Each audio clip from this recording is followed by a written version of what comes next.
Video like जरूर कर लीजिए और ऐसे वीडियो लगातार फ्री में पाने के लिए चैनल को तुरंत सब्सक्राइब कर लीजिए और बेल आइकन को जरूर टैप कर लीजिए ताकि आगे भी सारे वीडियो आपको मिलते रहे। यूट्यूब में फॉलो करते हैं तो प्लीज ये वाला फ्री टेलीग्राम चैनल जरूर ज्वाइन कर लीजिएगा। सारे नोटिफिकेशन सारे अपडेट यहीं पे आते हैं, ध्यान रखिएगा। सारे क्वेश्चन अटेम्प्ट करिए और स्कोर अपना तुरंत कमेंट करके बताइए कितने सही हो रहे हैं कितने गलत हो रहे हैं, जल्दी से कमेंट करके बताइए। नमस्कार साथियों, स्वागत है आपका ऑनलाइन एग्जाम प्रिपरेशन पर which is the part of study for civil services.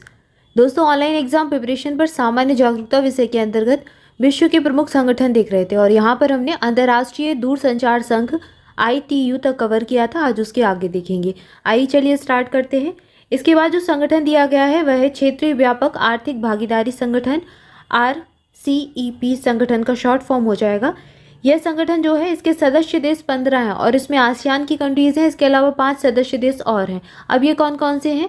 तो इसमें ब्रुनेई है, कंबोडिया है, इंडोनेशिया है, Laos, Malaysia, Myanmar, Philippines, Singapore, Thailand और वियतनाम।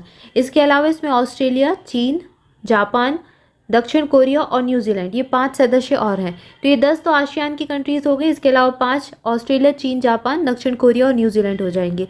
अब ये जो संगठन है क्षेत्रीय व्यापक आर्थिक भागीदार संगठन औपचारिक रूप से 2012 आसियान शिखर सम्मेलन के दौरान शुरू किया गया था। संधि पर हस्ताक्षर औपचारिक रूप से 15 नवंबर 2020 को वियतनाम द्वारा आयोजित आभासी आसियान शिखर सम्मेलन में किए गए थे। तो आसियान शिखर सम्मेलन के दौरान ही ये शुरू हुआ क्षेत्रीय व्यापक आर्थिक भागीदारी संगठन और इसमें आसियान के सदस्य देश है। इसके अलावा 5 और हैं।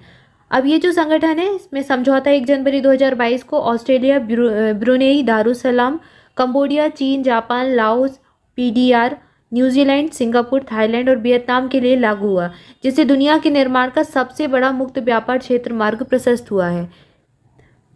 RCEP 1 जनवरी 2022 को 10 देशों Australia, New Zealand, Brunei, Darussalam, Cambodia, चीन, जापान, लाओस, सिंगापुर, थाईलैंड और वियतनाम के लिए ऑस्ट्रेलिया के साथ एक मूल पार्टी के रूप में लागू हुआ है। और RCEP कोरिया गणराज्य के लिए 1 फरवरी 2022 को और मलेशिया के लिए 18 मार्च 2022 को लागू हुआ है। तो ये यहाँ पर इससे संबंधित कुछ अन्य तथ्य दिए गए हैं जिनको हमने कवर किया। इस संगठन में याद रखना है कि 15 सदस्य देश हैं, आसियान की 10 कंट्रीज़ हैं और उनके अलावा 5 हैं। और इसका जो शुरुआत है 15 नवंबर 2020 को वियतनाम के द्वारा आयोजित आभासी आसियान शिखर सम्मेलन से इस संधि पर हस्ताक्षर किए गए थे और 2012 का जो शिखर सम्मेलन हुआ था वहीं से इसकी शुरुआत मानी जाती है RCEP की। तो यहाँ पर हमने देखा ये। इसके बाद है अंतर्राष्ट्रीय समुद्री संगठन IMO और ये जो संगठन है 1948 में इसकी स्थापना हुई। मुख्यालय इसका लंदन UK में हो जाएगा, यूनाइटेड किंगडम। इसके महासचिव हैं मिस्टर किटैक लिम, इसके महासचिव हो जाएंगे और इसमें सदस्य देश 175 हैं। सबसे नया वाला जो सदस्य है वो है बोत्सवाना, अक्टूबर 2021 में शामिल हुआ था। भारत IMO का हालिया सदस्यों में से एक था और 1959 में सदस्य राज्य के रूप में इसमें शामिल हो गया था। तो भारत भी इसका सदस्य है। इसका मुख्यालय याद रखना है लंदन में। 1948 में इसकी स्थापना हुई। इसके बाद अगला संगठन है अंतर्राष्ट्रीय नागरिक उड्डयन संगठन ICAO। स्थापना 1947 में हुई। मुख्यालय मॉन्ट्रियल कनाडा में है और 193 इसकी मेंबर कंट्रीज हैं। इसके अध्यक्ष कौन है? मिस्टर सेल्वाटोर सियाचितानो इसके अध्यक्ष हो जाएंगे। तो यहाँ पर यह संगठन देखा। इसके बाद अगला संगठन दिया गया है international organisation for migration IOM। 1951 में स्थापना हुई। जिनेवा स्विट्जरलैंड में मुख्यालय है और 174 इसमें सदस्य देश हैं। भारत भी इसमें शामिल है। इसके महानिदेशक कौन है? एंटोनियो विटोरिनो इसके महानिदेशक हो जाएंगे।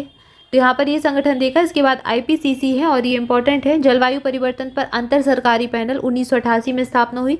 मुख्यालय इसका भी जिनेवा स्विट्जरलैंड में ही है और सदस्य देश इसमें 195 हैं, 195 और इसके अध्यक्ष हैं हुए संग ली, इसके अध्यक्ष हो जाएंगे। तो इसका जो स्थापना वर्ष है वो इम्पॉर्टेंट है 1988 और जिनेवा स्विट्जरलैंड इसका मुख्यालय, इसको याद रखना है। इसके बाद इंटरपोल के बारे में जानेंगे। अंतर्राष्ट्रीय आपराधिक पुलिस संगठन 1923 में स्थापना हुई।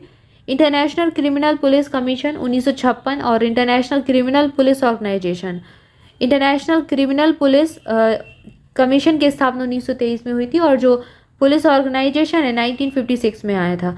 मुख्यालय लियोन्स फ्रांस में हो जाएगा इसका और इसमें सदस्य देश 195 है, 195 है। सबसे नया सदस्य कौन सा है? माइक्रोनेशिया इसमें सबसे नया सदस्य हो जाएगा और भारत भी इसका सदस्य है। अध्यक्ष इसके हैं अहमद नसर अल राइसी, UAE के हैं, संयुक्त अरब अमीरात के ये बिलोंग करते हैं। इसके महासचिव कौन है? जर्जिन स्ट्रॉक इसके महासचिव हो जाएंगे और इंटरपोल दुनिया का सबसे बड़ा पुलिस संगठन है। इसके बाद अगला संगठन दिया गया है विश्व आर्थिक मंच, वर्ल्ड इकोनॉमिक फोरम, और इसकी जो स्थापना है उसको याद रखना है। 1971 जनवरी 1971 में इसकी स्थापना की गई थी। मुख्यालय इसका कोलेग्री स्विट्जरलैंड में है। WEF द्वारा प्रकाशित रिपोर्ट मुख्य तौर पर पूछी जाती है। वैश्विक सूचना प्रौद्योगिकी रिपोर्ट, सबसे ज़्यादा प्रश्न जो है इसकी रिपोर्ट से ही बनता है कि वर्ल्ड इकोनॉमिक फोरम कौन सी रिपोर्ट जारी करता है। तो यहाँ पर ये वैश्विक सूचना प्रौद्योगिकी रिपोर्ट निकालता है, यात्रा और पर्यटन प्रतिस्पर्धात्मक रिपोर्ट और वैश्विक प्रतिस्पर्धात्मक रिपोर्ट GCR जिसे कहते हैं। इसके अलावा विश्व जोखिम रिपोर्ट, तो ये इसके द्वारा प्रकाशित रिपोर्ट्स हैं जो हमने देखी और यहीं से प्रश्न अधिकांशतः बनता है। इसके बाद अगला जो संगठन है वो है Asia Pacific broadcasting union, ABU। इसके बारे में जानेंगे। 1964 में स्थापना हुई। इसके अलावा ABU के 4 महाद्वीपों के 70 देशों से अधिक जो देश है उसमें 260 से अधिक सदस्य हैं और ये वर्ल्ड ब्रॉडकास्टिंग यूनियन का सदस्य भी है। सचिवालय इसका कुआलालंपुर मलेशिया में हो जाएगा। इस संस्थान में भारत के ऑल इंडिया रेडियो AIR और दूरदर्शन भी शामिल है। भारत की जो DD न्यूज़ है, दूरदर्शन है, आप देखते होंगे, और AIR ऑल इंडिया रेडियो इसमें शामिल है। तो 1964 में इसकी स्थापना हुई थी। कुआलालंपुर में इसका सचिवालय है, इसको याद रखना है। इसके बाद जो अगला संगठन है वो है international court of justice, ICJ, और इसको सबसे ज़्यादा याद रखना है इसका मुख्यालय। यहाँ पर ये सबसे ज़्यादा पूछा जाता है। हेग नीदरलैंड में इसका मुख्यालय है। 1945 में इसकी स्थापना हुई। 1945 में इसके अध्यक्ष हैं जॉन E. डोनाग्यू। संयुक्त राज्य अमेरिका USA से बिलोंग करते हैं। 193 सदस्य देश हैं और इसके उपाध्यक्ष हैं किरिल जॉर्जियाई, ये रूस के हैं। इसका मुख्यालय बिल्कुल नहीं भूलना है, हेग नीदरलैंड में मुख्यालय है। 1945 में स्थापना हुई। इसके बाद अगला संगठन है संघाई सहयोग संगठन, SCO। इसके बारे में देखेंगे। 15 जून 2001 को यह अस्तित्व में आया। मुख्यालय बीजिंग चीन में है। महासचिव इसके झांग मिंग है। वर्तमान में सदस्य इस संगठन में 8 सदस्य देश हैं। भारत है इसका सदस्य देश, कजाकिस्तान, चीन, किर्गिस्तान, पाकिस्तान भी है, रूस भी है और तजाकिस्तान है और इसके अलावा उज्बेकिस्तान है। संघाई 5 एक आपसी सुरक्षा समझौता 1996 में चीन, कजाकिस्तान, किर्गिस्तान, रूस, तजाकिस्तान के बीच हुआ था। इसके बाद 15 जून 2001 को इन राष्ट्रों में और उज्बेकिस्तान के नेताओं ने संघाई में एक मुलाकात करके गहरे राजनीतिक और आर्थिक सहयोग के साथ एक नया संगठन बनाया और यह तब अस्तित्व में आया। इस संगठन की घोषणा SCO चार्टर पर 7 जुलाई 2002 को हस्ताक्षर करके की गई और 19 सितंबर 2003 को इसको लागू किया गया। 9 जून 2017 को भारत और पाकिस्तान इसमें शामिल हुए। इसके साथ ही इसकी सदस्यता 8 राज्यों को विस्तारित हो गई। इसके पहले इसके कितने सदस्य थे? इसके पहले इसमें सिर्फ चीन था, कजाकिस्तान था, किर्गिस्तान था, रूस था और तजाकिस्तान था। तो यहाँ पर 5 सदस्य थे और इसके बाद फिर इसमें उज्बेकिस्तान आया और भारत और पाकिस्तान भी आया। तो यहाँ पर हमने ये देखा। इसके बाद अगला जो संगठन है उसको देखेंगे। नाम है और ये मोस्ट इम्पॉर्टेंट है। इसके जो प्रश्न है कई बार एग्जाम में पूछे गए यहाँ से। गुट निरपेक्ष आंदोलन नाम 1961 में स्थापना हुई बेलग्रेड सर्बिया में। इसका मुख्यालय जकार्ता इंडोनेशिया में है। इसमें सदस्य देश 120 है।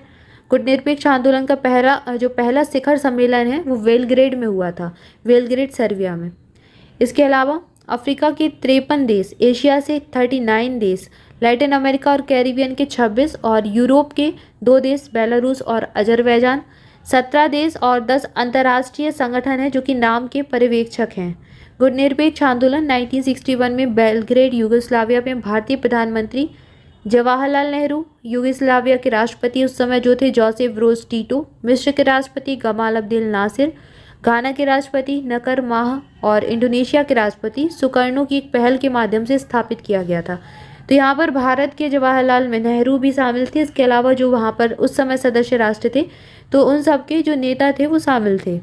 तो यहाँ पर हमने इसके बारे में जाना। यहाँ से सबसे ज़्यादा इंपॉर्टेंट याद रखना है आपको, 1961 में स्थापना याद रखनी है और जकार्ता इंडोनेशिया में इसका मुख्यालय, ये चीज़ याद रखिए। जो संगठन है उनसे मुख्य तौर पर उनका स्थापना का वर्ष पूछा जाता है और या तो फिर उनका मुख्यालय पूछा जाता है। तो ये 2 चीज़ें आपको इम्पॉर्टेंट रहती हैं आपके एग्ज़ाम के लिए, आपको याद रखनी होती हैं। तो इनको एक बार फिर से जब आप रिवाइज़ करें तो इन 2 चीज़ों पर मुख्य तौर पर ध्यान दें। इसके अलावा जो न्यूज़ में रहते हैं कई बार कुछ संगठन होते हैं वो रिपोर्ट निकालते हैं, उनकी रैंकिंग निकलती है तो वहाँ से प्रश्न बनता है, तो वो आपका करंट अफेयर के पार्ट में कवर हो जाएगा। तो यहाँ पर हमने ये देखा, इसके आगे की जो संगठन है अगले वीडियो में देखेंगे। तब तक के लिए आप सभी चैनल के साथ जुड़े रहें। प्रैक्टिस के लिए स्टडी फॉर सिविल सर्विसेज के फ्री टेलीग्राम चैनल को ज्वाइन कर सकते हैं। प्रैक्टिस क्विज वाला लिंक डिस्क्रिप्शन में दी गई है, तो वहाँ से जाकर ज्वाइन कर लीजिए। इसके अलावा ऑनलाइन एग्जाम प्रिपरेशन का टेलीग्राम चैनल भी ज्वाइन कर लीजिए। वहाँ पर आपको इंपॉर्टेंट अपडेट्स, नोटिफिकेशन और इसके अलावा जी के जीएस के बहुत इंपॉर्टेंट फैक्ट वगैरह मिलते रहते हैं, तो आपके लिए बेनिफिशियल रहेगा। उसको जरूर ज्वाइन करें, लिंक डिस्क्रिप्शन में दी गई है। And thank you for watching this video. मिलेंगे नेक्स्ट वीडियो में। Thank you so much.